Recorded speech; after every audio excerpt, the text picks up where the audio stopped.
24 AM. ¿Puedes hablar? Sí, ya estamos ok. Muela, listo. ¿Cómo están ustedes? Muy bienvenidos a 24 AM. Estamos partiendo con todo el ánimo, por supuesto, para revisar junto a ustedes las principales noticias. Sí, pues, primer viernes de agosto, 2 de agosto, horas que han estado movidas, marcadas Bien por este movidas. temblor fuerte. Sí. Bueno, ha tenido hartas réplicas, pero afortunadamente nada de importancia más allá de la preocupación y el susto muy comprensible. Vamos al tiempo porque la máxima va a ser, ¿de cuánto? ¿19 grados? 19 grados para el día de hoy. Va subiendo, eso sí, la temperatura, pensando en que para este fin de semana debería estar un poquitito más alta, pero ha sido una mañana bien fría, Gonzalo. Yo he sentido Sí. frío. Vamos Sí. a revisar de inmediato Hay las 0 primeras grados. informaciones a esta hora. Hay una persecución policial que ha terminado con un adolescente gitano muerto, disparos a la comuna de La Cisterna. Sí, este joven huyó del control policial. Ha sido una de las noticias que ha marcado las últimas horas.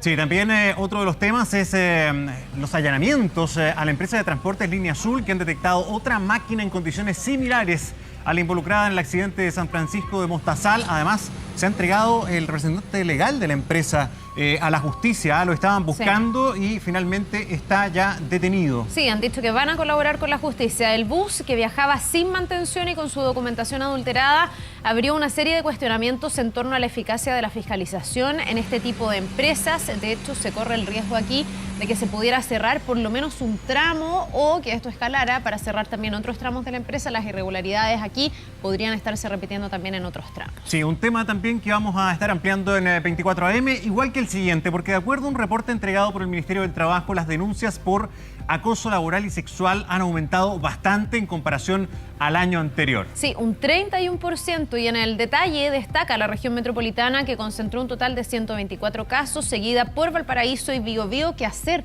si uno se expone a este tipo de situación? Le vamos a estar contando en un ratito más durante nuestro noticiero. Y saludamos de inmediato a Ignacio Martínez con un adelanto de las noticias internacionales a esta hora. Nacho, ¿cómo estás? ¿Qué tal, Hola, Gonzalo? Ignacio, Carla? bienvenido. ¿Cómo están? Muchas gracias. Buen día para todos. Bueno, un pequeño adelanto de lo que vamos a desarrollar más adelante aquí en 24 AM. Al menos 13 explosiones o más, según algunos medios, fueron provocadas en Bangkok, la capital de diplomáticas, y en particular donde se desarrollan, en lugares muy cercanos a donde se desarrollan las reuniones por esta cumbre. Hay gran preocupación y conmoción en esa ciudad por esta situación. Vamos a compartir más detalles más adelante aquí en 24M, además de otras noticias importantes, como por ejemplo los nuevos aranceles de Estados Unidos a China y otras cuestiones a nivel internacional que son noticia a esta hora. Y más misiles, ¿ah? Corea del Norte ahí, con una situación que genera preocupación todavía. Bueno, revuelta el contexto internacional. Te esperamos más ratito. Dale, nos vemos un rato. Chao, Gracias, Nacho. Ignacio, nos vemos. Bien, pues vamos a las calles a ver cómo está despertando la ciudad a esta hora, contándoles que esperamos 19 grados. Hay 0 grados, así que salga abrigado porque va a ser una jornada fría en general. Ya vamos a estar con Iván Torres y el informe del tiempo y volvemos con más noticias aquí en 24 AM.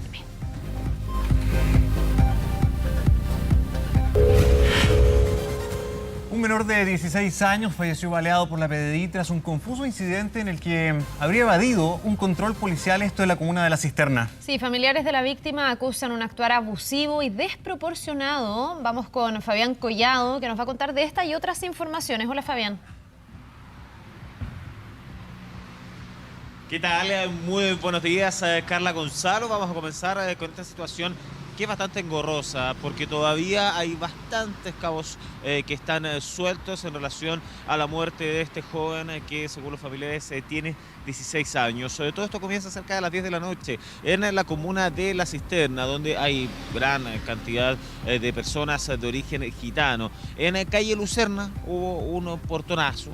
Posteriormente, el vehículo que había participado en esta situación quedó abandonado. ¿En qué intersección? San Luis con San Eduardo, cuando la Brigada Investigadora Criminal de la Policía de Investigaciones estaba realizando diversos peritajes cerca de las 11 de la noche, y se percatan de lo que ustedes van a ver en pantalla, de este vehículo, el cual aparece en escena, pero al ver a los policías inmediatamente pone reversa y se da a la fuga, pese a que los policías le habían dicho que se detuviera. Esto generó sospechas, por eso es que dio pie a una persecución policial entre los detectives y el conductor que estaba al interior del vehículo. Según la PDI, al momento de escapar, el conductor habría exhibido un arma de fuego, por lo que percutaron varios disparos en contra de este conductor, el cual perdió el control del vehículo y terminó chocando en Gran Avenida con calle Ginebra. Todo esto siempre en la comuna de La Cisterna. Chocó con una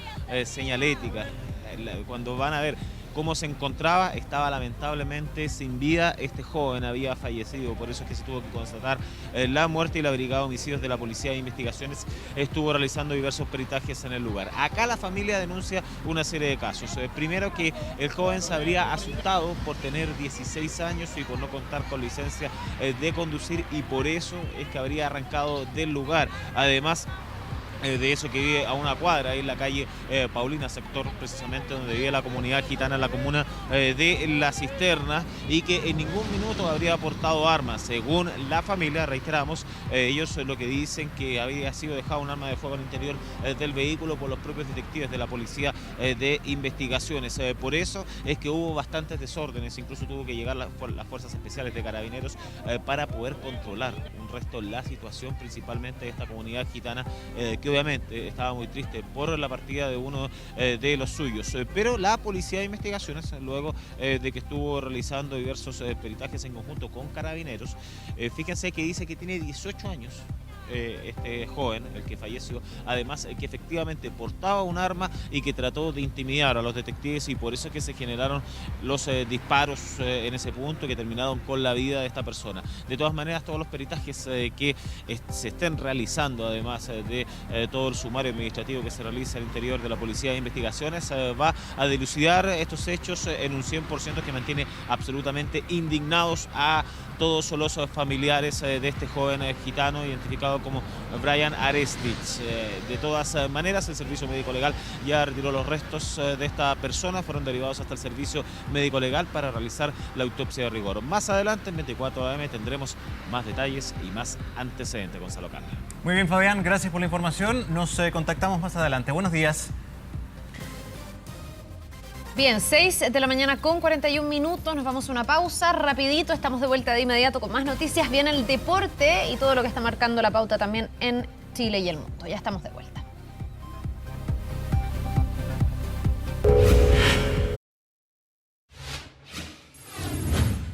Deportes. 6 de la mañana con 44 minutos, vamos a la información del deporte con nosotros. Sí, una jornada con 4 triunfos y 2 derrotas tuvo el tenis chileno este jueves en los Panamericanos Lima 2019. No, pero en esto no somos nosotros, Es vamos verdad. de inmediato con Pablo Ramos, que nos va a contar todos los detalles. Hola Pablo, buen día.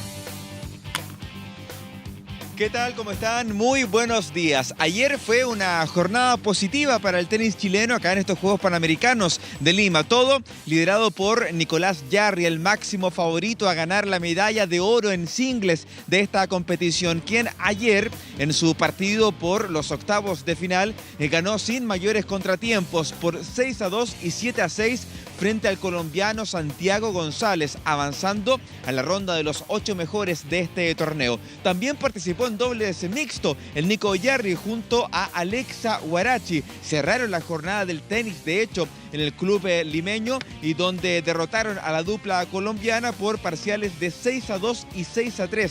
Santiago Giraldo y Camila Osorio justamente componían la pareja cafetalera. 2 triunfos ya llevamos de los 4 en total que fueron en la jornada de ayer jueves acá en Lima, mientras que Tomás Barrios venció a Quirós por 2-0. En tanto, Alejandro Tavilo cayó por 2-1 frente al dominicano Hernández, pero también hubo victoria en el dobles femenino, 6-2 y 6-1 a Colombia. Dobles masculino, derrota 6-4, 6-4 frente a Ecuador en definitiva. Es decir, 4 victorias, 2 derrotas para el tenis chileno este jueves acá en Lima. Y a esto se suma a Daniela Seguel, que sigue con vida en el cuadro de singles femenino. Es decir, 5 opciones de medalla hasta ahora está aportando el tenis en estos Juegos Panamericanos. Veremos qué es lo que pasa en los siguientes días. Pasemos a escuchar declaraciones que resumen esta jornada de día jueves de ayer del tenis panamericano. Esa es la única meta que tengo esta semana, ir de menos a más, porque los partidos cada vez se ponen más difíciles aún, hay jugadores muy buenos y tengo que tratar de rendir lo mejor posible, de eso se trata, para tener oportunidades. Un poco decepcionado por el resultado, pero igual la pelea hasta el último y muy duro rival. Hay varios en competencia todavía, también singles, dobles, y eso es importante. El tenis, como tú decías, el tenis siempre tiene algo que entregar y yo creo que podemos sacar varias medallas. Bueno, ¿y qué sigue para hoy viernes con el tenis panamericano? En la cancha central vamos a tener a Tomás Barrios enfrentando al local Juan Pablo Varillas. Va a haber un ambiente de Copa Davis en ese encuentro. El Nico Yarri va a chocar ante el brasileño Joao Meneses cerca de las 2 de la tarde, hora chilena. Mientras que en esa misma cancha, dobles mixto, también va a jugar Alexa Guarachi junto a Nicolás Yarri.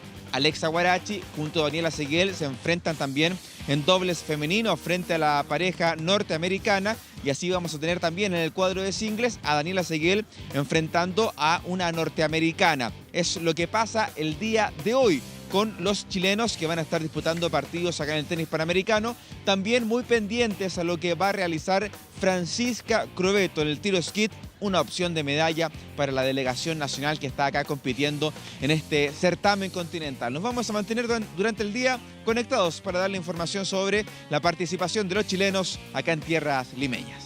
Bien, Pablo, muchas gracias. Que sea una buena jornada hoy también. Nos vemos. Bien, y Bárbara Riveros se desahogó con 24 horas, acusó al coach de presionarla para estar en los Panamericanos sin importarle su lesión. Sí, la triatleta arriesga su clasificación para los Juegos Olímpicos de Tokio 2020. Una entrevista exclusiva de nuestro compañero Claudio Arévalo. Hace 4 años fue la reina de Toronto y ahora en Lima apenas consiguió el 5º lugar. La triatleta Bárbara Riveros, quinta en Río, multicampeona en Pucón, conoció así el lado más duro del deporte. Riveros, lejos de repetir el oro. Riveros decepcionó en Panamericanos. Las críticas fueron duras con Chica, quien en todos los cálculos era favorita para repetir medalla de oro. Cuando te va bien eres un héroe como intocable, y cuando te va mal vas a ser una perdedora. Lo que pudo ser la típica entrevista derivó en un desahogo, una confesión de Riveros con 24 horas. Bárbara llegó a Lima 2019, aunque no quería ir por una lesión tibial y también porque el evento no daba puntos para los Juegos Olímpicos. Pese a eso, la deportista recibió presiones para estar en los Panamericanos. O sea, viendo mi salud hubo un tema de bastante presión. Nuevamente, se decidió a mediados de junio. Yo particularmente no estaba en nuestro radar. Riveros apunta a presiones específicas del Comité Olímpico de Chile y también a su federación para que, pese a su condición, estuviera en Lima. Fue una comunicación entre el comité, mi padre y yo, y ahí se tomó la decisión. Siempre dije que no estaba preparada para poder defender el oro, ni siquiera a lo mejor ser medallista, pero ellos frente a eso igual insistieron de decir: Bárbara, te necesitamos, aunque vengas a un 50% o 60%. ¿Por qué el coach presionó a Bárbara Riveros para que participara? La propia deportista lo responde. Tuvimos la conversación y dije, o sea, al final a ustedes les importa un tema de imagen, porque van a ser sede en 5 años más. Y no les, por decir, tampoco les importa si yo clasifico a Tokio o no. La realización de los Juegos Panamericanos de Santiago 2023 sería la causa para presionar a Chica, quien apunta a que el comité busca dejar una buena imagen en Lima a cualquier costo. Es como hasta qué punto uno transgrede sus valores y la presencia y la salud, y a toda costa poder decir cuál es la prioridad del deportista.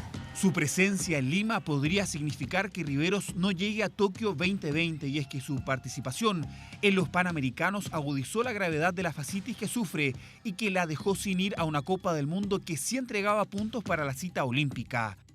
Y obviamente el que estábamos tratando de apuntar de poder si no, buscar la clasificación, tener un buen desempeño también conociendo el circuito y prepararse también mentalmente y visualmente para lo que sería el próximo año. Y yo estoy preocupado porque al final cuando tú tienes una lesión no solamente la molestia que tú tienes en el pie o algo, emocionalmente no estás tranquilo. Quien habla es su hermano Gaspar, uno de los más cercanos a Chica, la superatleta que sin pensarlo paga caro correr por Chile. La presión que recibió del coach por estar en Lima hoy amenaza con dejar sin sueño olímpico a Bárbara Riveros. Bien, vamos a otros temas, esta vez con el fútbol y algo relacionado, porque Esteban Paredes vivió un día especial, apagó 39 velas. Un lolo, Esteban Paredes. El cumpleaños del tanque le dejó varios regalos y hay uno que podría envolverse pronto, mire. Menos mamá, con un trabajo físico provechoso para él. Así fue la mañana de Esteban Paredes en el día de su cumpleaños. Si incluso este grupo de hinchas de la sexta región llegaron a saludarlo. Ya digo, mira. Espérate. Pues. Quiero agradecerle a la gente colocolina por su salud. Estoy muy agradecido de ustedes, así que les mando un abrazo y muchas bendiciones a todos. Es que 39 años no se cumplen todos los días. Al tanque le entregaron su primer regalo, uno que para él es muy importante. ¿Puede ser opción entonces? Sí, está a disposición del técnico, sí. El 7 está listo. Entrenar de forma normal es uno de sus regalos, uno que lo tiene contento y de buen humor, si hasta bromeó con la prensa. Pero, ¿cómo fue la celebración del tanque con sus compañeros? En general establecemos ciertos ritos cuando hay alguien de cumpleaños. Aquello que suena complejo, distinto y elaborado comenzó simplemente con el plantel cantando el cumpleaños a su capitán y una torta, además de un simbólico regalo del comandante. Se desarrolla, ¿no es cierto?, sobre todo en Colo-Colo se siga desarrollando y que de alguna forma le signifique estar contento y feliz en un club en el cual él ama y lo ama mucho. Y un presente que aún no llega, pero sí se podría envolver pronto, es el de su renovación, que pese a sus 39 años, el comandante ya avisora. Las excepciones se pueden hacer con jugadores que uno tiene la certeza de que son jugadores diferentes, ¿no es cierto? Y la diferencia está escrita, a 2 goles de ser el goleador histórico del torneo nacional y a 17 de ser el máximo artillero en la historia alba. Y tiene que alcanzar a Chamaco para ser el goleador histórico del país. Y después ya tendrá tiempo, si es que le queda, para alcanzar el récord mío. Esteban un poco es quien tiene la batuta de esto. Con 39 años recién cumplidos y 2 récords por delante, el tanque está vigente y listo para la batalla. Manchester City este domingo se va a medir ante el Liverpool por la definición de la Community Shield. Seguramente el arquero titular será Claudio Bravo, que viene de una gran pretemporada. Sí, pues y para el futbolista no hace noticias solo en la cancha. Además se hizo pública una donación, fíjate tú, a algunas familias afectadas de los incendios del 2017. En Londres, en una de las catedrales del fútbol mundial, ahí Claudio Bravo vivirá una nueva final en su carrera. Y todo indica que titular algo impensado luego de lesionarse gravemente. Bueno, es complicado. A mí me tocó estar los primeros 3 meses casi sin moverme, solo apoyaba unos bastones y no podía hacer mucho. Me tocó un par de intervenciones por ahí, de las cuales mucho no podía hacer. El partido es la definición de la Community Shield, donde el City se medirá ante el Liverpool. Es el duelo que abre la temporada en el fútbol inglés, un año donde el conjunto de Guardiola va por todo. Hay que ser consciente de lo que se realizó. Hay que seguir con el hambre de siempre, con el hambre en el día a día, con el hambre en cada práctica, en cada juego. La titularidad de Bravo se debe a 2 factores. Primero, a que el titular Ederson viene volviendo de sus vacaciones. Y segundo, lo más importante, el arquero nacional mostró un gran nivel en la gira en Asia. Y hoy en día me encuentro demasiado feliz con la situación que estoy, que fue dejar la lesión atrás, una lesión muy compleja, similar a las lesiones de rodilla, y ahora la verdad que me encuentro muy feliz. Después del incendio, esta es una de las primeras casas que se han levantado en la localidad Los Aromos de Constitución. Bravo no solo hace noticia por su regreso a las canchas, sino por un gesto que varias familias de la comunidad de Santa Olga agradecen. El arquero donó 4 casas tras el voraz incendio de 2017. Así se armaban estos hogares en el sector Los Aromos. Yo lo único que le pido es que me traigan una casa, porque yo estoy desesperada. Un gesto que enaltece la figura de Claudio Bravo, que lejos de Santa Olga mira cómo estas familias tienen un nuevo hogar tras el incendio. Él, por su lado, este domingo puede ganar una nueva final. Y el defensa chileno Paulo Díaz arribó este jueves a Buenos Aires, Argentina, para sellar su fichaje como nuevo refuerzo de River Plate. Según consignó el medio Olé, el zaguero llegó cerca de las 9 de la mañana de nuestro país, 10 local. Deberá superar la revisión médica antes de firmar contrato. Díaz, antes de subir al avión, posó con la camiseta de River y firmó su primer autógrafo como jugador del Millo. Sí, y en Buenos Aires el ex defensa de Colo-Colo y San Lorenzo no hizo declaraciones y partió directamente al barrio de Belgrano, donde se va a realizar estos chequeos de rigor. Y cabe recordar la negociación de River con Al-Ahly, que se cerró en $4 millones por el 70% del pase.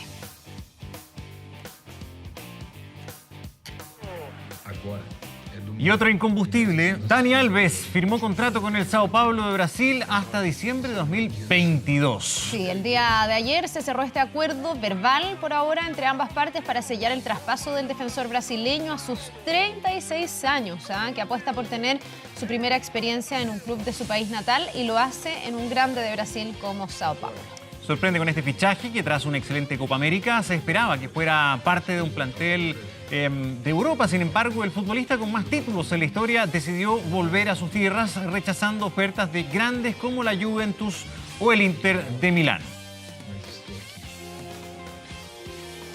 Y ponga atención a lo siguiente, es impactante porque un deportista español sobrevivió al golpe de un rayo. Estamos hablando de Iñaki Latasa, de 18 años, que volvió a nacer, dice, desde este fin de semana en los Alpes. Le cayó un rayo tras la carrera de montaña que le causó afortunadamente heridas que fueron solamente leves. Sí, la carrera Vertical K que se disputó el fin de semana pasado en el Valle de Susa, en Italia. Él terminó cuarto en su categoría para menores de 21 años con un tiempo de 3 horas en los 9,7 kilómetros, esto a 3.000 metros de altura. Sin embargo, terminó la competición. Descendía al punto de partida y una tormenta lo sorprendió junto a otros participantes, por lo que se metió a un refugio situado a más de 3.000 metros de altitud para guarecerse del granizo y la tormenta eléctrica en pleno Alpes. Sí, pues fue en ese trayecto que sufrió el golpe y la posición de sus bastones le salvó la vida. Solo un desgarro en la pierna y una lesión en su tobillo. ¿Qué dijo? Vamos a revisar. Me quedé en el suelo tirado, notaba como un calambre fuerte en la cabeza. Me quedé con los pies agarrotados hacia mí, no los podía mover, quedé tieso. Empezó a caer fuerte y abrí una puerta detrás mía, entró con la corriente, que sea un rayo. Llegué a la residencia y les dije, bueno, ya estoy aquí. Me he bajado en helicóptero. ¿Cómo que en helicóptero? Sí, me ha caído un rayo. Creo que de verdad no soy consciente de la suerte que he tenido. Me dice todo el mundo que he vuelto a nacer.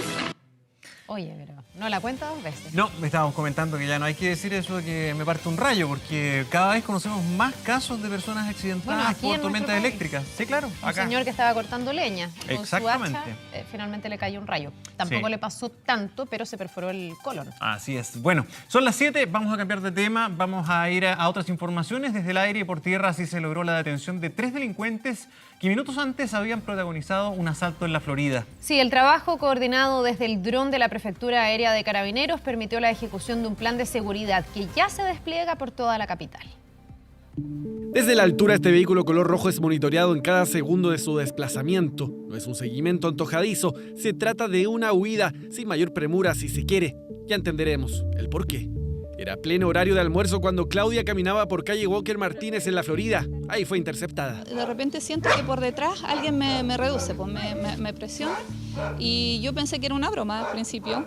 Y en eso que giro mi cara, vi que era un tipo que me tenía con algo en el cuello, me tira hacia atrás, hacia el suelo y me decía que entregara mi banano, lo único que quería era mi banano.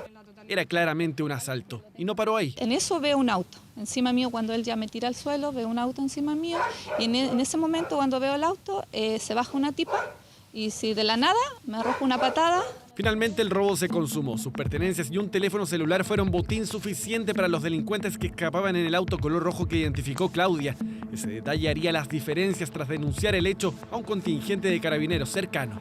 Y ahí los tiene, los mismísimos. Huían tranquilamente tras hacer vivir a Claudia su peor experiencia. Se creían victoriosos, cruzaban Vicuña Maquena campantes, pero esta imagen desde el aire era monitoreada nada menos que por carabineros. El oficial que estaba a cargo del servicio utiliza el dron y ubica el vehículo en el cual se trasladan estos individuos, que era un Nissan B16 color rojo.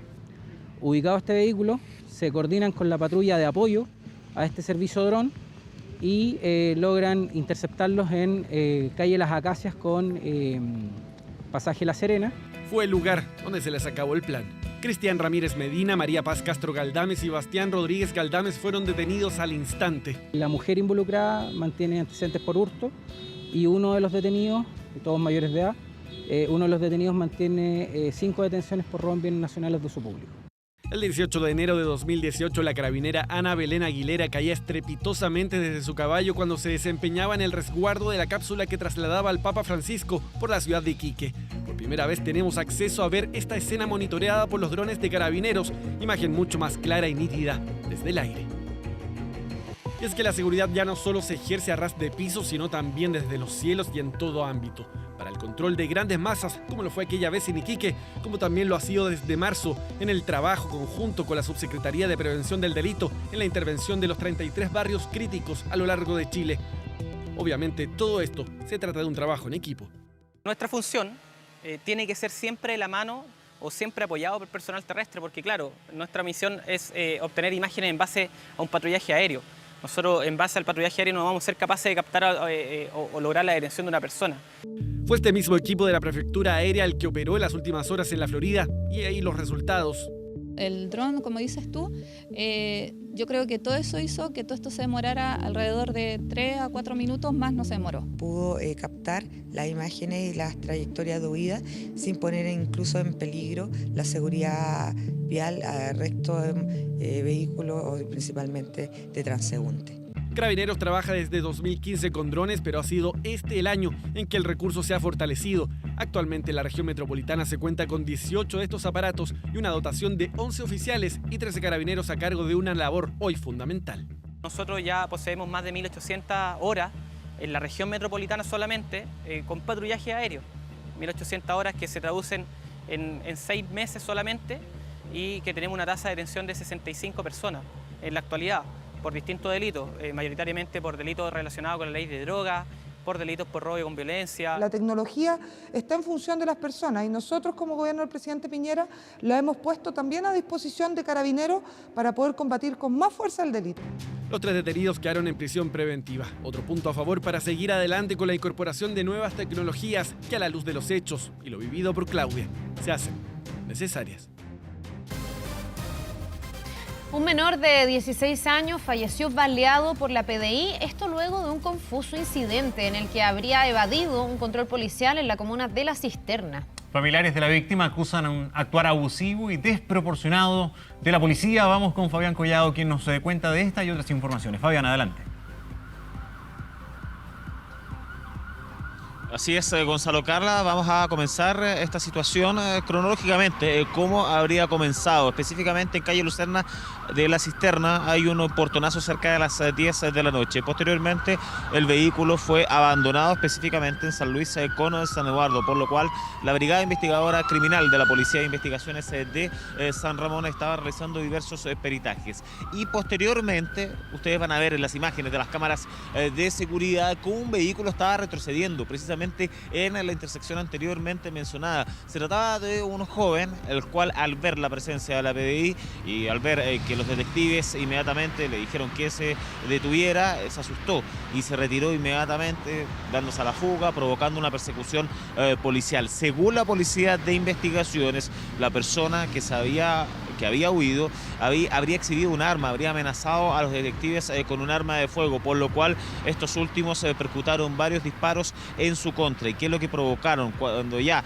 el vehículo iba circulando por Gran Avenida, al llegar a calle Ginebra, el conductor perdió el control del automóvil y terminó chocando con unas señaléticas. Cuando fueron a ver el estado de salud, había recibido varios impactos de bala, por lo cual se encontraba sin vida. Inmediatamente comenzaron los peritajes. El Ministerio Público determinó que fuera la misma Policía de Investigaciones quien continuara con la investigación, pero ayudado con los peritajes que estuvo realizando el Laboratorio de Criminalística de Carabineros. Sobre todo los familiares estuvieron llegando hasta ese punto de la región metropolitana, donde obviamente estaban con mucha pena, y además de eso estaban diciendo que derechamente habían montajes que se realizaron por parte de la Policía de Investigaciones. Eso fue lo que denunciaron. Dijeron que primero el joven no tenía 18 años, tenía 16, según los más cercanos. 18 años fue la edad informada por parte de la PDI.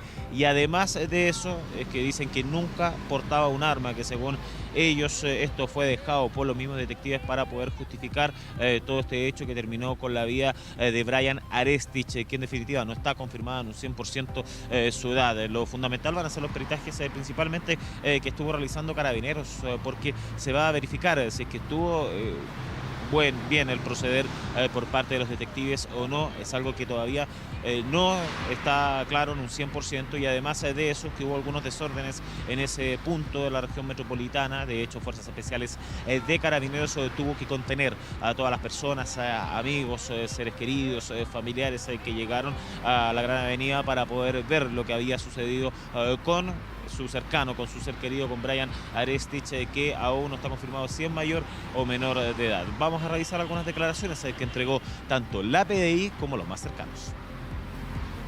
PDI que vino de Las Condes me explicó que venía el auto perseguido, ¿ya? Que el muchacho andaba con vino, ¿ya? Ebrio.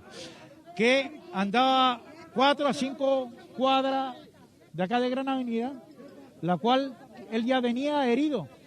Le dispararon por atrás y él dobló acá y ahí falleció. Pero nosotros encontramos la evidencia que no fue que le dispararon por allá, sino que allí está la evidencia de la bala y del asesino. Equivocadamente le dispararon, pero le disparó directamente al auto. Arriba, sí, él venía manejando. Es un niño lleno de vida, que su familia... Destruyeron una familia, destruyeron una mamá. Hay video, incluso hay un video donde sale una persecución, porque era un niño que se asustó. O sea, en ningún momento lo pararon para pedirle su carnet de identidad, para pedirle nada. O sea, empezaron a perseguirlo, se asustó, le dispararon y lo mataron. Al ver la presencia policial, inmediatamente echa marcha atrás para darse la fuga. Se le incita a detenerse por parte, ¿cierto?, de uno de los oficiales que se encontraba en el lugar, quien se para delante de él, solo mostrando su identificación sin arma de fuego, donde él, cierto, portaba un arma de fuego e intenta atropellar al funcionario, donde el otro oficial repele esta acción efectuando estos disparos. El procedimiento en sí, la investigación, está a cargo del OS9 de Carabineros y los peritajes fueron realizados por el Laboratorio de Criminalística de Carabineros. Situación compleja y engorrosa que está en manos entonces del Ministerio Público para poder aclarar todo este caso. Según los familiares y cercanos, todo esto se habría originado debido a que él era menor de edad y no tenía licencia de conducir, pero es una situación que todavía se desconoce. Por eso los peritajes por parte de la Policía Uniformada van a ser claves con el fin de poder dilucidar estos hechos y entregar un poco más de tranquilidad a los cercanos que perdieron a uno de los suyos de origen gitano. Gonzalo Carla. Muy bien, Fabián, gracias por la información. Muy buenos días. 7:10. Ayer, un temblor de 6 grados magnitud se registró en la zona central del país, percibido en buena parte de Chile. Sí, y pasamos harto susto, mucha gente se preocupó. Se han registrado además una serie de réplicas durante esta madrugada, algunas imperceptibles, pero otras bastante fuertes también. Vamos a ir con Dani Linares porque estamos monitoreando esta situación, Dani, muy pendientes de todo lo que está pasando. Esto se ha registrado básicamente en las cercanías de Pichilemu y se ha sentido en la zona centro-sur de nuestro país. ¿Cómo estás? Así es, ¿cómo están? Muy buenos días. Estamos junto a Sergio Barrientos para conversar de esta situación que preocupa, por cierto, en general siempre los movimientos telúricos, aunque sea algo habitual en nuestro país, genera cierta preocupación y además nos da la oportunidad de poder conversar sobre esto, entregar más antecedentes, sobre todo respecto a lo que significa la extensión de esto. Al menos aquí en Santiago se extendió por cerca de 1 minuto. ¿A qué podría responder aquello? ¿Tiene que ver con la distancia que estamos desde el punto donde se origina el sismo? Sí, buenos días. Yo creo que la percepción de la durabilidad depende de muchas cosas, ¿no? Si uno está muy cerca del sismo, lo va a sentir más violento, pero más corto, porque hay las ondas sísmicas que se generan, hay varios tipos de ondas sísmicas que se generan, que viajan a diferente velocidad, vienen juntas. Si uno está más lejos, estas se separan, entonces uno siente el temblor que durase más, lo siente más leve, ¿no es cierto? No tan intenso, no tan fuerte como inicialmente, como más cerca, pero lo siente más extenso. Así es que depende de donde uno esté, a qué distancia esté del hipocentro o del epicentro, es la duración con la cual uno lo percibe. Y por supuesto va a depender de la magnitud del terremoto también, que el terremoto dura, hay terremotos de magnitud 8.8 del 2010, dura 2 minutos. Entonces, el mismo terremoto es el que está generando ondas sísmicas por 2 minutos. En este caso es mucho más corto, son 15 segundos, 20 segundos. En ese sentido, lo primero que se genera, las primeras ondas, quizás lo perceptible, leía ahí una entrevista de Mario Pardo hoy día en las últimas noticias, decía, es como similar a un tirón cuando parte el metro, como que de alguna manera ese es como el principal gesto, digamos, que uno podría sentir, pero después esto se va dilatando y va a depender, por cierto, como decía, del lugar donde uno se encuentre y la percepción también que uno tiene del movimiento. Exactamente. Claro, el primer tipo de movimiento es un tipo de movimiento compresional, un tipo en el cual las ondas, las partículas se mueven de una cierta manera. Y eso hace que se sienta, como justamente con la descripción que usted hacía. Ahora el lugar donde uno esté, y dependiendo un poco también de las características del sitio, del suelo, si ese suelo queda vibrando por mucho tiempo, entonces hace que la duración se extienda. Eso hay un montón de factores, pero lo más importante es lo que acabo de mencionar. Por eso cerca de 30 réplicas aproximadamente sobre los 13 de magnitud se han sentido en la zona.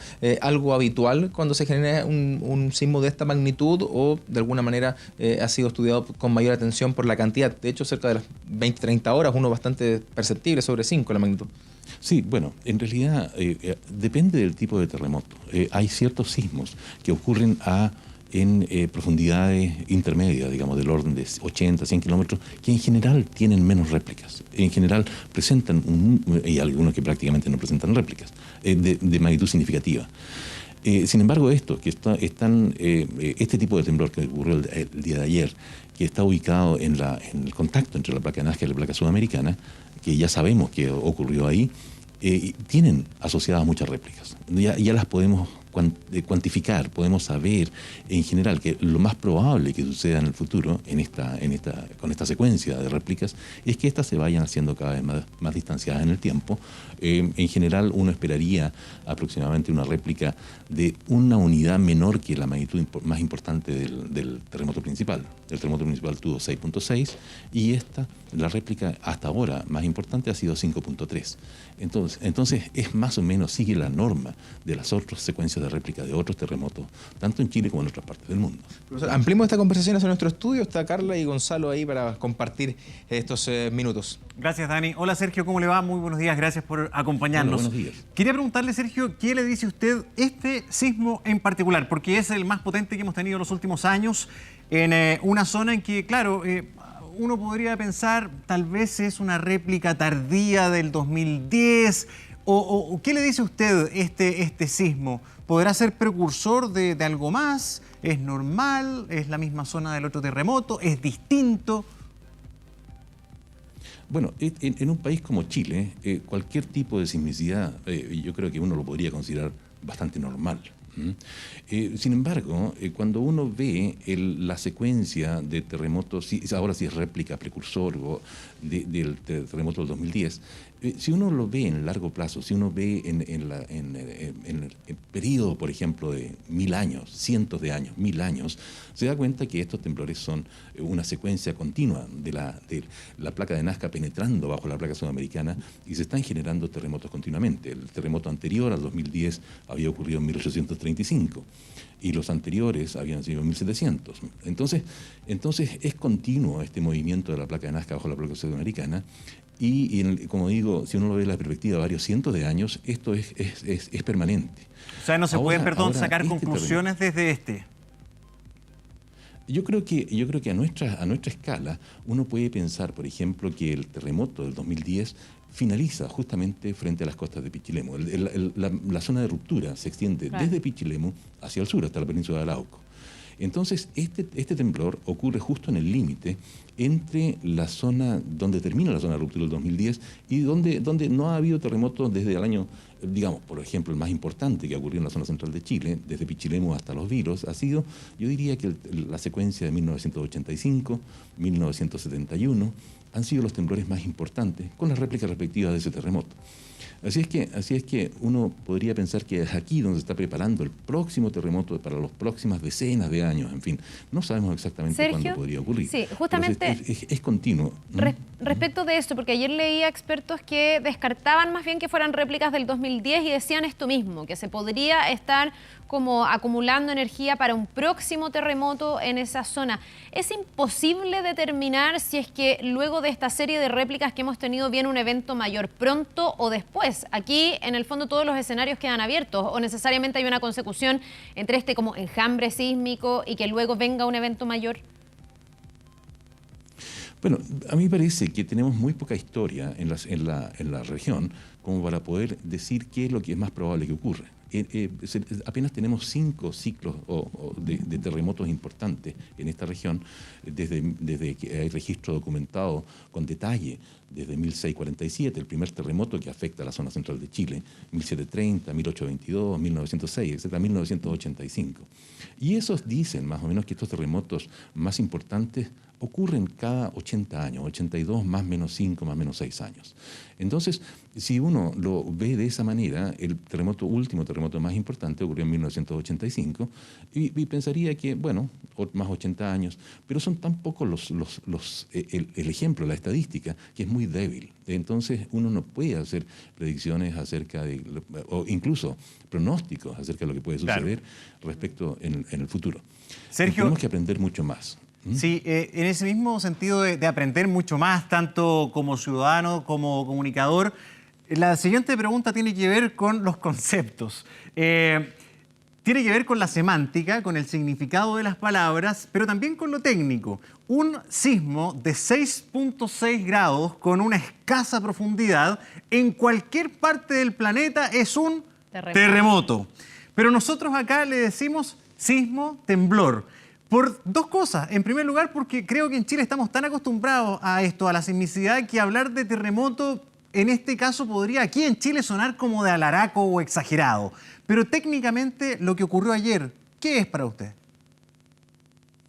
Bueno, lo que pasa es que la palabra terremoto, técnicamente la Tierra se mueve y esto ocurre con sismos de magnitud 3, 5, 7, 10 o 9, 9,5 ha sido el terremoto más grande. Aquí en Chile, como tenemos tanto de estos, yo diría que se ha hecho la diferencia entre que un sismo es aquel temblor que ocurre habitualmente en este país sin causar mayor daño. Y un terremoto es aquel que causa daño. El terremoto, y lo mismo, los famosos terremotos de Italia, los terremotos de Nueva Zelanda, que son muy superficiales, que tienen magnitudes 6 o 6,5, de ese 6.2, en fin, y causan mucho daño porque son muy superficiales. Aquí en Chile, la mayor parte de los terremotos o de los sismos y terremotos que han ocurrido ocurren en la zona de subducción y bajo la costa está aproximadamente a unos 35 kilómetros de profundidad y se profundiza aún más cuando va hacia el interior del continente. De modo que en ese trayecto las ondas se pueden atenuar. Y esa es la diferencia que hace que un sismo de magnitud 6.2 como este o 6.6 como el que ocurrió ayer y está más ubicado costa afuera, no cause tanto daño como los mismos del mismo tamaño ocurren muy superficialmente en otras regiones del mundo, ya decíamos en Italia o en Nueva Zelanda, que causan un daño muy importante. Sergio, entendiendo nuestra realidad sísmica, hoy ahí se está mirando con mayor atención algunas zonas de nuestro país que estén con energía acumulada que para ustedes que están trabajando en aquello día a día, ¿revierta mayor preocupación o están también siendo monitoreadas de forma distinta?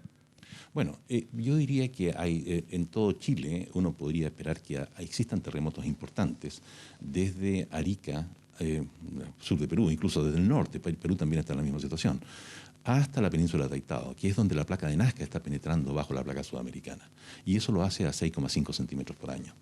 Hay ciertas regiones donde se ha movido recientemente, donde la placa se ha desplazado recientemente. Estamos hablando de 2010, 1960, donde se ha desplazado mucho desplazamiento de la placa de Nazca bajo la placa sudamericana. Por lo tanto, es posible no esperar, o no es tan probable que se espere un terremoto importante de las mismas características como los recientemente ocurridos en esas regiones. En otros lugares es un poco más antiguo lo que ha ocurrido. Por ejemplo, en la zona de Atacama está en 1922. Es donde ya 1922 o 2019, hace 100 años. Y en el norte hay ciertos lugares, por ejemplo, entre el sur de Perú y prácticamente Pisagua, que desde 1868 o 1877, depende cómo considere uno, es que no ha ocurrido un gran terremoto. Ocurrió el de 2014 y esa parte ya está liberada, ya se activó en esa región. Falta todavía un poco más al sur, desde, yo diría que la Punta Patache hasta prácticamente Tocopilla. Es otro lugar donde no han ocurrido terremotos importantes recientemente. Y también empezamos a pensar un poco más al sur de Paposo, cuando ocurre el terremoto de 1995 frente a las costas de Antofagasta. De ahí hacia el sur no han ocurrido terremotos importantes. Esas son zonas donde no han ocurrido terremotos grandes recientemente. Entonces uno podría esperar que en esas regiones, estadísticamente, ya podrían ocurrir, pero no podemos decir nada. Un terremoto de magnitud 7.5, que puede causar daño, puede ocurrir en cualquier parte de Chile en cualquier momento, así que nos conviene estar preparados siempre. Muchas gracias por compartir estos minutos junto a nosotros, Sergio Barrento, director del Centro Sismológico Nacional. Oportunidad que nos da estos movimientos para conversar este tema, para compartir también conceptos que quizás para algunos son lejanos y de alguna manera también perderle el susto, quizás en quien todavía tienen esas reacciones cuando se mueve un poco la tierra, a tener más calma, seguir también las indicaciones, sobre todo el personal de emergencia que está altamente capacitado. En un país como el nuestro no queda otra que acostumbrarse, pero hay gente que le tiene un miedo irracional y que no lo puede controlar definitivamente. Vamos a seguir monitoreando. Muchas gracias a Sergio, gracias Dani también. Nos vemos. Buenos días. El tiempo. Pues estaba viendo en sismología, en la última réplica, a las 7:06 minutos, 3.7. De una seguidilla de réplicas, sí, en torno a seguir. los 3, entre 3 y 4. Sí. Han sido casi todas durante esta madrugada. Iván Torres ayer pasó rabia. Por el temblor también, porque le empiezan a reclamar que les dijimos que cuando cambia el tiempo y se pone caluroso, tiembla. ¿Es mito realmente? Es un mito. Pregúntele a Sergio, va a decir exactamente lo mismo, es un mito. Ahora hay que considerar que la zona no fue en Santiago, fue al sur de Santiago, y ahí no estaba con temperaturas tan altas. Claro. Sí, es verdad. Pero viste, Iván. De todas formas, eso significaría entonces que este fin de semana vamos a estar llenos de temblores si es que hay mucho calor. Claro, porque va a cambiar la temperatura. No es así. Vamos al informe del tiempo mejor. No, es que yo lo descarto de inmediato. Muy bien. Sí, bien. Sí, atención porque hay temperatura bastante alta el fin de semana. ¿Por qué digo atención?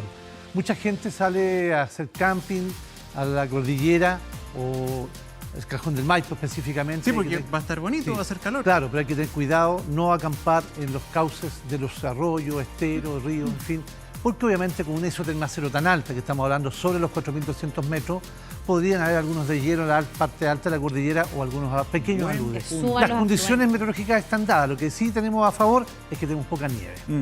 Bien, ¿qué tenemos el día de hoy? Un flujo intenso del sur, de hecho hay vientos, el surazo, hay vientos fuertes, 20 hasta casi 50 kilómetros por hora en la costa de Coquimbo y La Serena, también Valparaíso. ¿Eso explica las marejadas? ¿Eso explica también el frío que tenemos en la mañana? El frío, claro, se debe a la alta presión de origen polar. Ya tenemos 5 décimas bajo cero, yo creo que esa es la mínima. Ya empezar a subir de a poquitito. Y por otra parte, continúa algo de inestabilidad en la zona de los lagos. Yo creo que Puerto Montt va a tener algunos chubascos la tarde en forma ocasional, pero va a estar predominantemente nublado y también precipitaciones en Magallanes y, por supuesto, la región de Aysén. Veamos detalles del pronóstico de inmediato. Partimos entonces con Santiago. cielo despejado, la máxima entre los 18 y los 19 grados acá en la región metropolitana. Veamos detalles del pronóstico para todo el país. Como es habitual, la costa del norte con abundantes nubes, hoy despeja. Arica, también Iquique, Antofagasta queda con escasas nubes. Copiapó, cielo despejado. La Serena, aparte del viento, con cielo claro, máxima de 16 grados. En la zona central también gran parte de ella con cielos despejados. Algunos bancos de niebla así en la mañana, especialmente en el Maule y también en el Biobío. Para Valparaíso 18 grados, parcial en Chillán con 13, Concepción también nubes parciales con 13 grados. Un poquito más al sur, la región de la Araucanía también tiene bancos de nubes bajas, banco de niebla, va a quedar parcial igualmente Valdivia, también Osorno, en Puerto Montt se mantiene nuboso, en Quellón 11 grados, en Puerto Montt en la tarde algunos chubascos ocasionales. En la región de Aysén, Paracoyay, que se esperan precipitaciones el día de hoy, con una máxima de 9 grados. En Chile Chico, en la mañana solamente precipitaciones, el resto de la jornada con abundantes nubes, incluso parcial. Para Puerto Natales, precipitaciones también Punta Arenas y en Puerto William máxima de 2 grados sobre cero. ¿Qué va a pasar los próximos días? Atención, porque las temperaturas van a estar muy gratas este fin de semana. Mañana, 2 y 24 horas extremas. El día domingo, 4 y 27. Espérate, más calor del que es. Ahí hemos dejado 26, ayer. Lo subimos un grado más a 27. El día lunes 23 grados, baja el martes 18 grados y el día miércoles se nubla en la capital con 14 grados de máxima, pero sin lluvias. Solamente nubes y una masa de aire más fría va a estar rondando acá en la zona central. Bien cambiante, ¿eh? Pero hay que aprovechar este fin de Sí, semana con sí. esta temperatura. Está Es bueno que para salir, para hacer algo al aire libre. disfrutar. Esta temperatura no es tan alta, así que hay que nutrirse de los rayos, especialmente de la ultravioleta. Vitamina D, vitamina D ahí. Vitamina D, la parte buena de la ultravioleta, nada la mala. Vitamina D que después escasea, así que Sí. bueno también Así es. nutrirse ahí con el sol. Estamos viendo. Ya pues Iván, que disfrutes el fin de semana también. Iván, buenos días. Bien, vamos a dejar el informe del tiempo y vamos a ir a un tema que nos ha tomado toda la semana con justa razón porque es muy relevante. Hablamos después de este accidente de un bus de la línea azul. Bueno, el dueño de la empresa fue detenido ayer. Este empresario pesaba una orden de detención en el marco de la investigación por este accidente fatal en San Francisco de Mostazal. Sí, recordemos que este accidente terminó con 6 personas fallecidas. Se han detectado una serie de irregularidades en esta empresa. Vamos a tomar contacto con Rodrigo Siderakis, que nos va a contar más detalles. Hola, Rodrigo. Hola Carla, Gonzalo, ¿cómo están? Así es, el lunes en la madrugada fue este accidente, han pasado 5 días y todavía se generan repercusiones respecto a este hecho. Recordemos que fue formalizado el mecánico, también el chofer y durante la noche fue detenido el dueño de esta empresa, Marcelo Hernández Sandoval, contra quien había sido emitida una orden de detención el miércoles pasado por la responsabilidad que según la Fiscalía le compete en este accidente. Él fue detenido anoche, transitaba en su vehículo junto a una mujer, viajaba de la ciudad de Concepción hacia Chillán, fue detenido por el OS9 de Carabineros y trasladado a esta hora hacia la ciudad de Graneros, donde será formalizado a eso de las 11 y media de la mañana, como han sido las formalizaciones durante los últimos días. ¿Cuál es la gravedad de este hecho? Según la Fiscalía, para el Ministerio Público, él es uno de los principales responsables de este accidente porque no habría tomado las medidas necesarias para evitar una situación bien parecida a lo que ocurrió ayer con la formalización del mecánico de esta empresa, ya que señalan que ellos estaban en conocimiento de toda la situación que tenía, todas las situaciones técnicas gravísimas que sufría este bus. Recordemos que este bus tenía una placa patente cambiada, era de otro bus que tenía la empresa en Chillán y que estaba completamente destruido. También había una situación grave con la falta de mantención. Ayer la Fiscalía señalaba que la falta de mantención de este vehículo era de tal gravedad que solamente cambiaba las pastillas de frenos, también el aceite y los neumáticos y echaban a andar este bus por las carreteras y que era inevitable, según señaló el mismo fiscal, que este accidente se registrara o aquí en la región de O'Higgins o en alguna de las carreteras del país.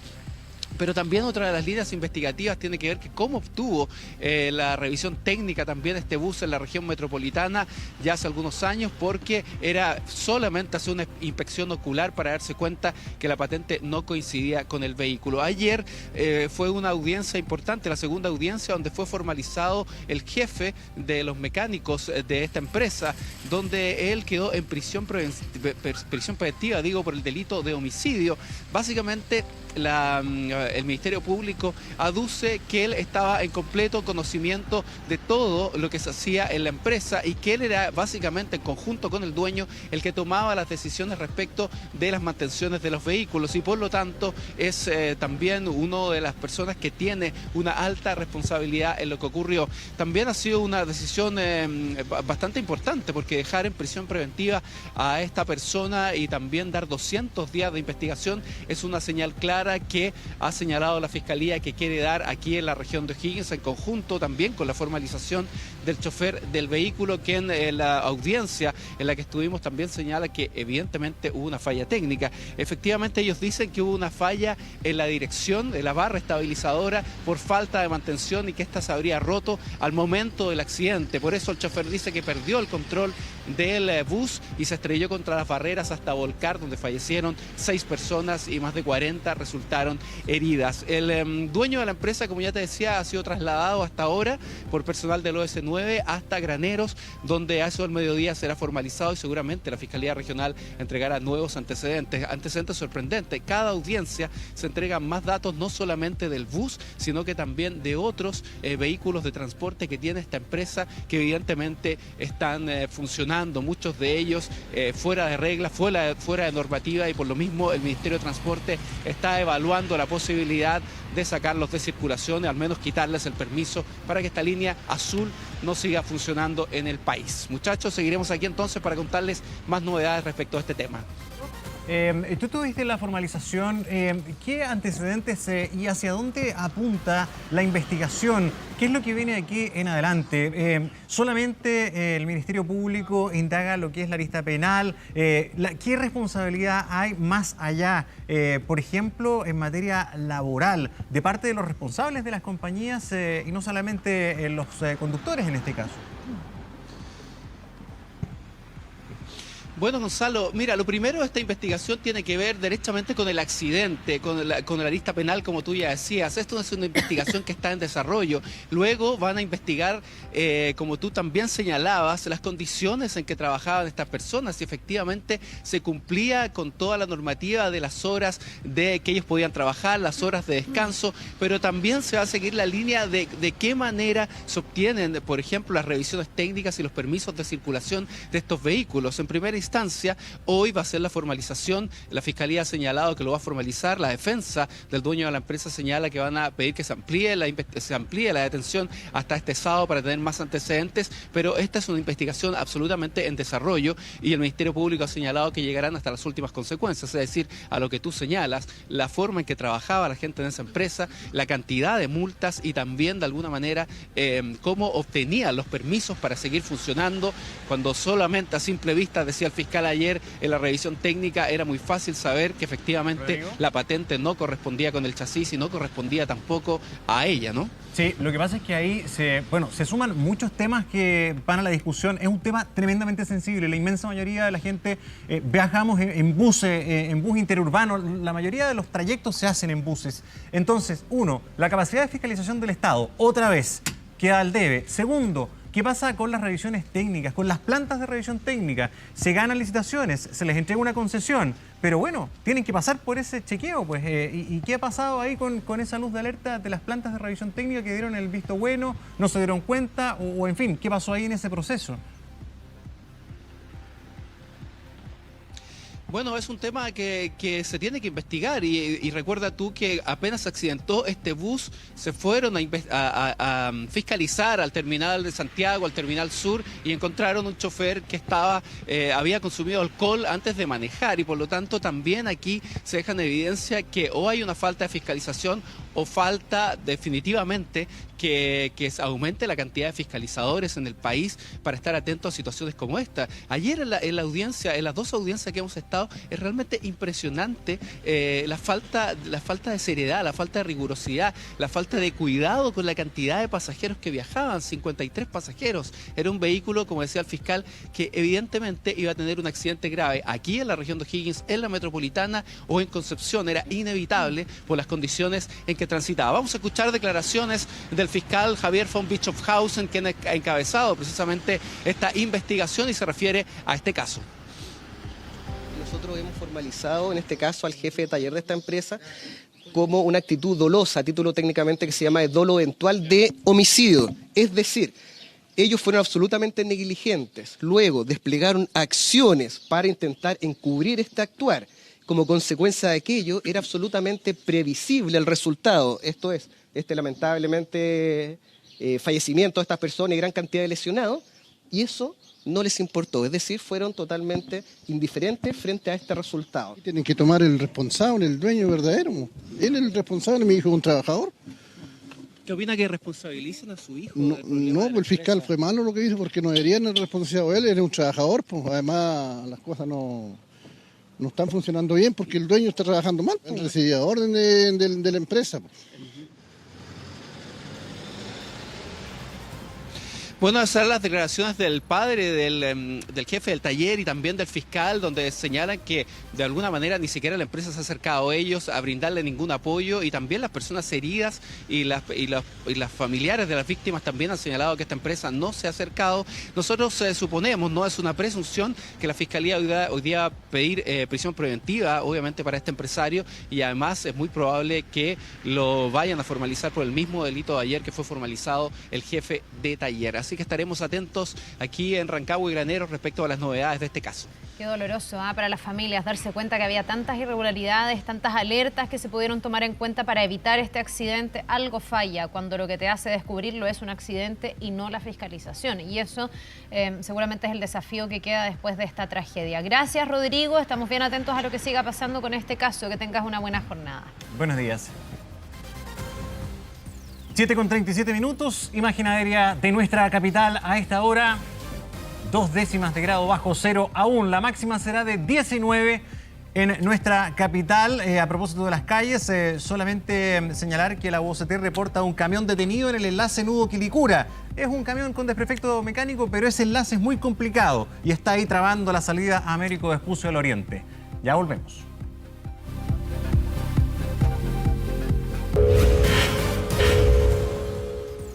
Bien, las denuncias por acoso sexual y laboral aumentaron durante el primer semestre de este año, así lo refleja el último informe de la Dirección del Trabajo. Sí, son cifras que las autoridades destacan mientras reiteran el llamado a denunciar este tipo de delitos. Vamos a tomar contacto con el subsecretario del Trabajo, Fernando Araf, para profundizar y hablar un poco de este tema tan relevante. Subsecretario, buen día. Muchísimas gracias por este contacto. Hola, muy buenos días. Carla, Gonzalo, ¿cómo están ustedes? Muy bien. Bien, gracias. a ver, ¿cómo leen ustedes las cifras? ¿Esto está pasando más? ¿Tenemos más abuso laboral, más acoso sexual laboral? ¿O es que la gente se está atreviendo más a denunciar?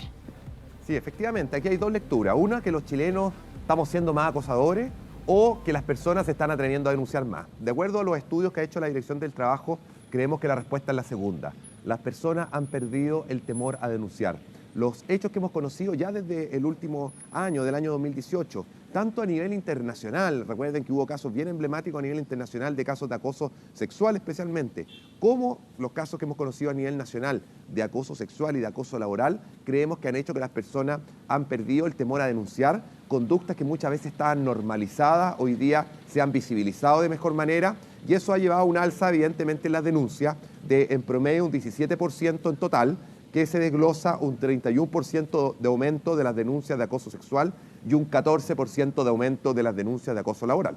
Fernando, en números, en los primeros 6 meses hubo 1.069 denuncias de acoso laboral, 311 de acoso sexual. Acoso laboral. Escuché al ministro Monkeberg ayer, dijo que esta conducta estaba arraigada en nuestro mercado laboral y había que sacarla. Este mercado laboral chileno es un mercado donde está arraigado, está enquistado el acoso. ¿Acoso laboral es lo que vimos en la Piccola Italia?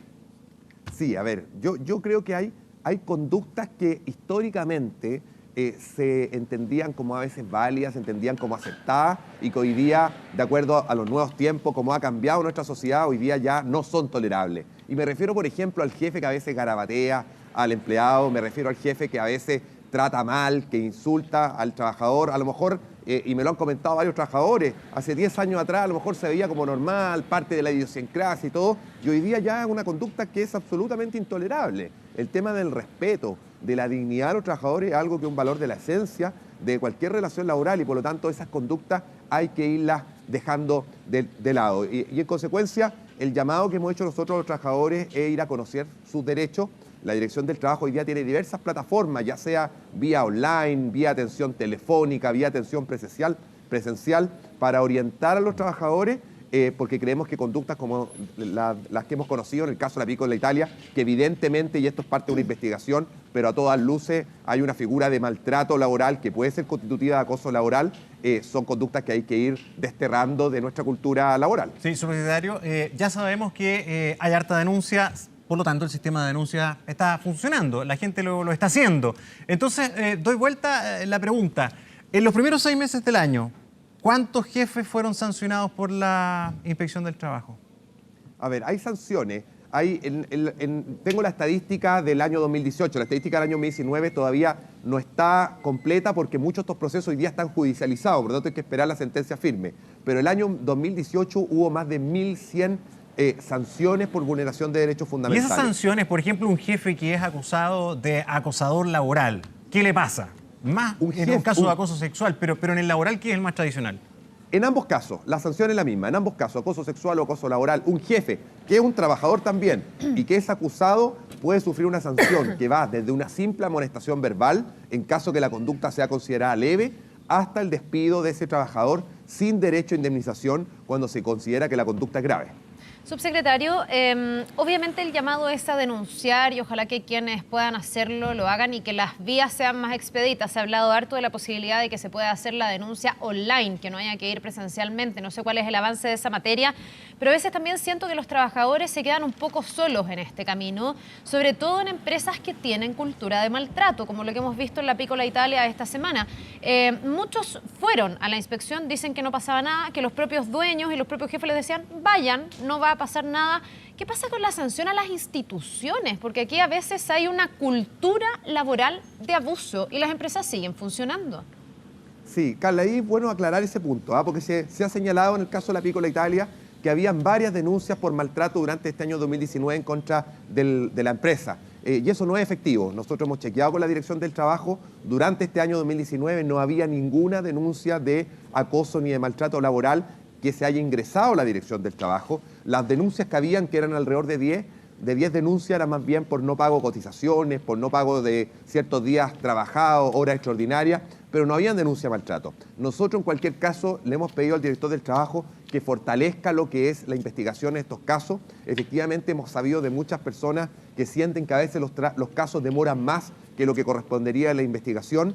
En el día de ayer, junto al ministro Monkever, anunciamos que le pedimos al director del Trabajo, cosa que va a hacer en los próximos días, que envíe un instructivo a todas las direcciones regionales del trabajo de Chile para darle prioridad en la investigación a los casos de acoso sexual y acoso laboral y que además estén obligados los directores regionales a enviarle un registro al director nacional de los casos de acoso sexual y laboral, cosa que no ocurre hoy día, de manera que el director nacional también se haga responsable y pueda velar porque estos casos se investiguen adecuadamente. Hoy día la ley da un plazo de 30 días de investigación. Lamentablemente esos plazos no siempre se cumplen y evidentemente es algo en lo cual hay que seguir avanzando en agilizar esos tiempos de respuesta. Muy bien, subsecretario, muchas gracias por esta entrevista. Que tenga buena jornada, buen día. Muy buenos días, Carla, Gonzalo, que tengan un muy buen día a ustedes. Gracias, también. Nos vemos.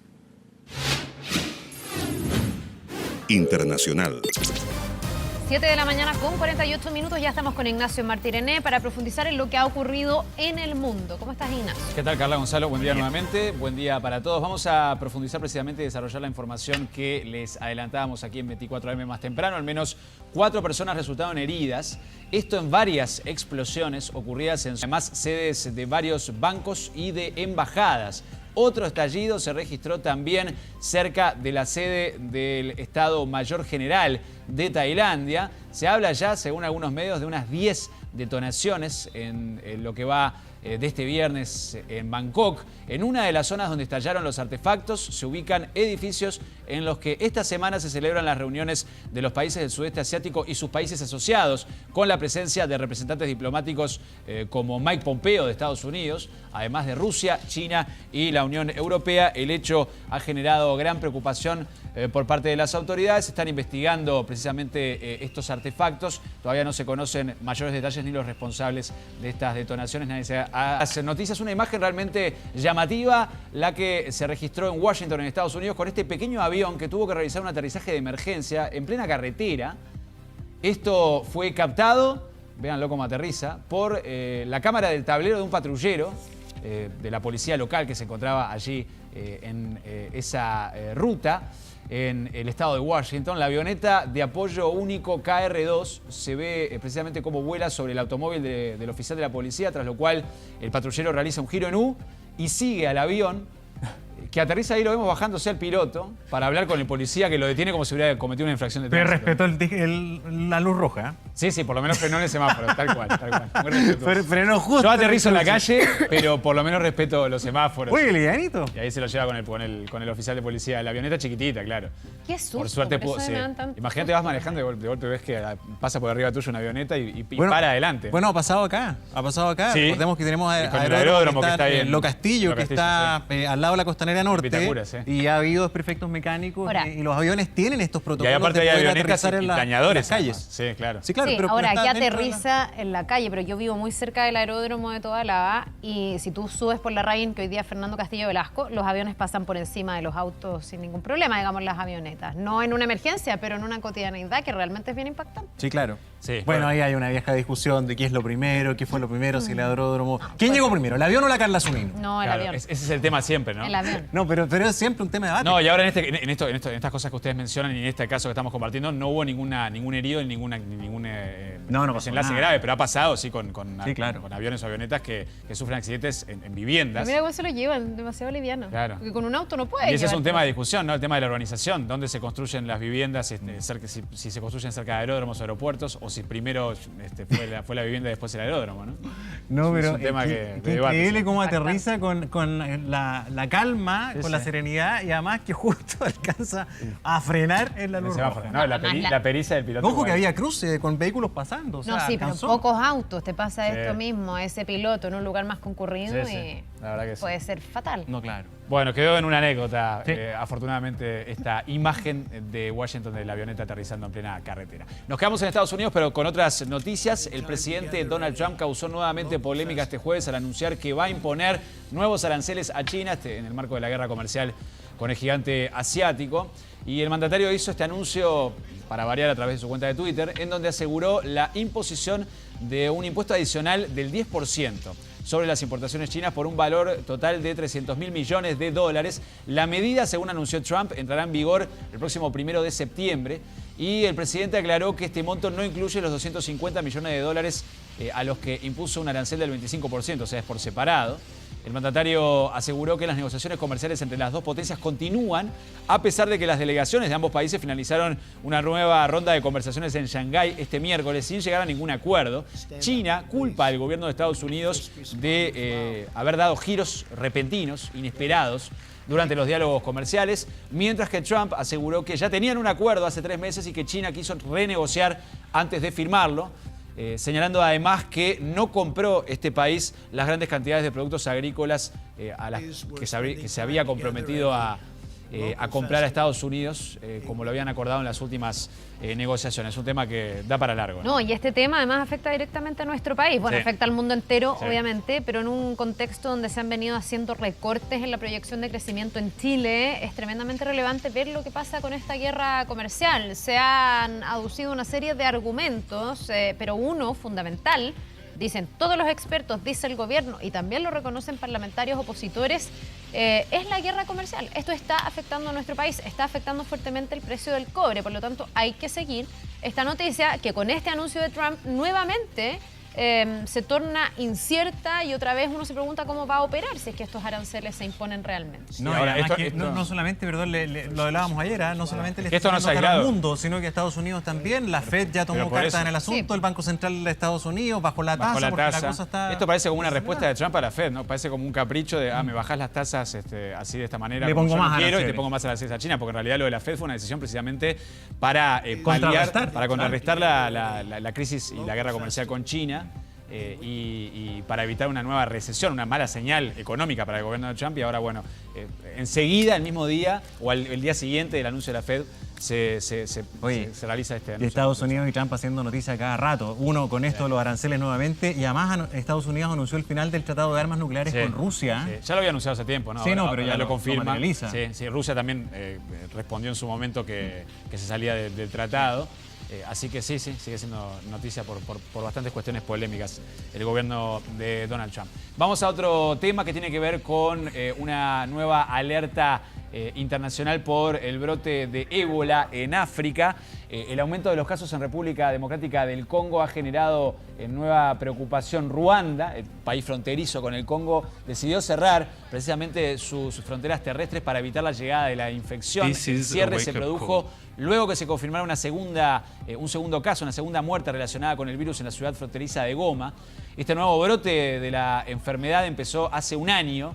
En el país africano ya ha dejado más de 1.800 fallecidos, por lo que el mes pasado la Organización Mundial de la Salud declaró la emergencia sanitaria internacional. El gobierno congoleño criticó la medida de su país vecino al señalar que va en contra de las medidas anunciadas por la propia ONU para combatir este brote. Este año se ha instado a los países a no cerrar sus fronteras porque no evita la propagación de la enfermedad como sí se hizo el año pasado cuando surgió el brote de ébola. Además, en esta zona fronteriza hay un intenso tránsito comercial y muchos de los habitantes viven en el lado opuesto del lugar en el que trabajan, por lo que deben utilizar ese cruce a diario. La enfermedad causó, recordemos, más de 11.000 muertos en África Occidental a causa de la pandemia que se registró en el año 2014 y 2016, la cual afectó a varios países occidentales como Estados Unidos, España, Italia y Reino Unido, por lo cual la alerta va creciendo en el mundo por estos nuevos casos. El virus del ébola se transmite a través del contacto directo con la sangre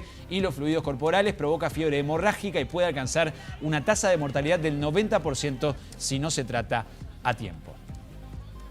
Un muerto y 5 heridos dejó la explosión de un gasoducto de 76 centímetros que se quebró en Kentucky, en Estados Unidos, este jueves. La detonación causó gran temor por la potente sacudida y las enormes llamas que alcanzaron una altura de 90 metros y que podían verse en todo el condado. El siniestro provocó la destrucción de una vía ferroviaria, haciendo que 31 trenes retrocedieran y generó además la evacuación de 75 residentes del parque de casas rodantes que se encuentra muy cerca del lugar del incidente. Todas las personas fueron llevadas a una iglesia que funciona como albergue. Las autoridades aseguraron que la ruptura sucedió en el gasoducto de la empresa Enbridge, que tiene más de 14 kilómetros de largo desde la frontera de México en Texas hasta Nueva York.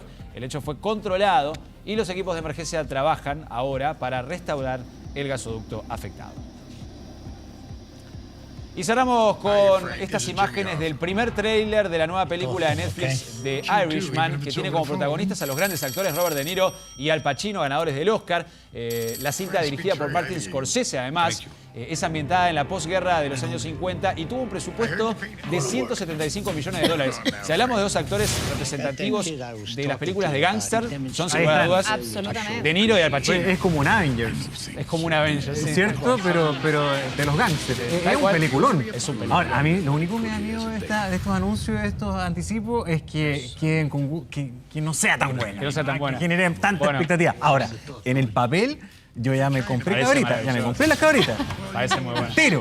Sí, suele pasar con Porque muchas... Sin Cabritas no es película. No, claro, no. Suele pasar con muchas películas que si tienen un reparto así tan potente, después quizás decepcionan porque la expectativa es muy grande. Pero bueno, no creo que sea el caso, esperemos que no. Es una historia que se centra en un hecho histórico, en la desaparición del legendario líder sindical Jimmy Hoffa, protagonizado por Al Pacino en este caso, que por cierto es uno de los grandes misterios de Estados Unidos. La película está basada en la historia real descrita en el libro Oí que pintabas casas de Charles Brandt sobre la vida del asesino de la mafia Frank, el irlandés Sheeran, que es interpretado por Robert De Niro. Se va a estrenar en septiembre en Nueva York en el Festival de Cine y después a fin de año en la plataforma de streaming. Bien, pues habrá que verla entonces, porque las películas clásicas ya en Netflix ni las encuentras, están apostando a sus nuevas producciones, así que hay que verla. Gracias, Nicolás. De nada. Gracias. Que te vaya bien. Buenos días. Son las 8, nos vamos, nos dejamos con el Muy Buenos Días y más noticias en Canal 24 Horas. Que les vaya muy bien, un buen fin de semana.